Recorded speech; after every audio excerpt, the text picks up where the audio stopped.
Alright guys, I am extra super duper excited today to introduce you to my new Shade and Light Eye Contour palette and also the Eye Contour brush. Very similar to the Shade and Light palette that you guys are already familiar with, but today I'm going to show you just basically how I like to approach my everyday eye contour look using this palette. Everybody has a different eye shape and everybody has a different preference as to how they want their eyes to appear after they've done their makeup. Personally for me, I tend to have really like teeny tiny eyes and they're a little bit like really close together. So for me, the two most important aspects of how I do my eyeshadow is really just all about adding width and obviously a little bit of a lift. So the next steps that I'm about to show you, of course, you guys can acclimate or change any of them to fit your specific needs.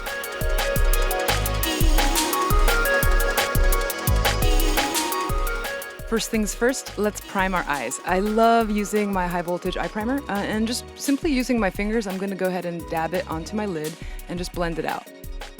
First step is I'm gonna highlight. So I'm gonna use the lightest shade in the palette and go ahead and use the dome part of the brush and just basically sweep it all alongside the underside of your eyebrow.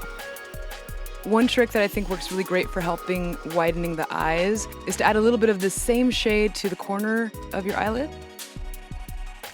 I'm gonna go ahead and use the more precise side of the brush and go ahead and get into any corner that I missed.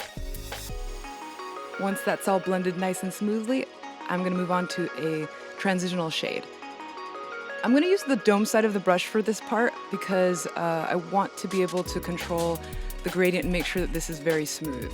So basically from my crease, I'm just gonna go ahead and blend it up. And now to add this like subliminal cat eye shape, I'm gonna use the precise side of the brush, and using that same shade, I'm just going to go ahead and create this invisible line. Let's add that same shade to the bottom of your lid, and this will definitely help with creating that depth. Using the deeper brown shade, I'm gonna go ahead and add even more depth to the bottom lid. So following my natural lid line, I'm going to go ahead and sweep it all the way into that cat eye shape that we started earlier. Like I always say, blending is the key to nice, smooth gradient eyeshadow. So don't be afraid to go back and forth until it's perfectly blended. One thing I love about this formula is that, all of these shades are matte and they just blend so easily. Those of you who try it are gonna absolutely fall in love with it. I'm going to go ahead and add a lot more dimension, and this is gonna be using the deeper shade of brown, and using that precise side of your brush, just go ahead and make more of a defined line in your crease. Of course, let's go back and blend through that. And now in order to start creating and building this widening effect, I'm gonna focus more on the outside corners of my eyelids because obviously the purpose is to make my eyes look a little bit wider. Once I'm done with that, I'm gonna go ahead and add a little bit of that deepest, darkest shade of the palette. And you can already start to see my eyes are looking so much bigger.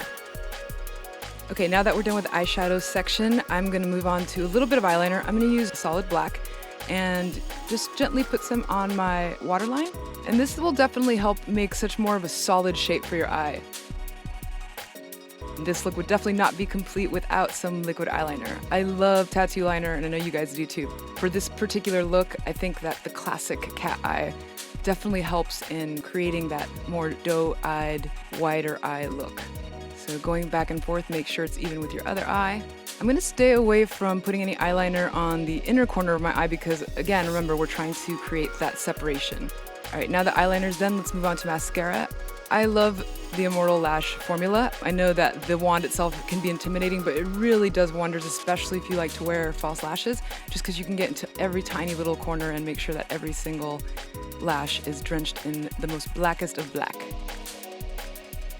Cool, so there you have it. This is the final look, and it is pretty easy, and it is definitely a lot of fun to see all the dimension that you can create using this palette, and I hope you guys love it, and I can't wait to see what you guys come up with.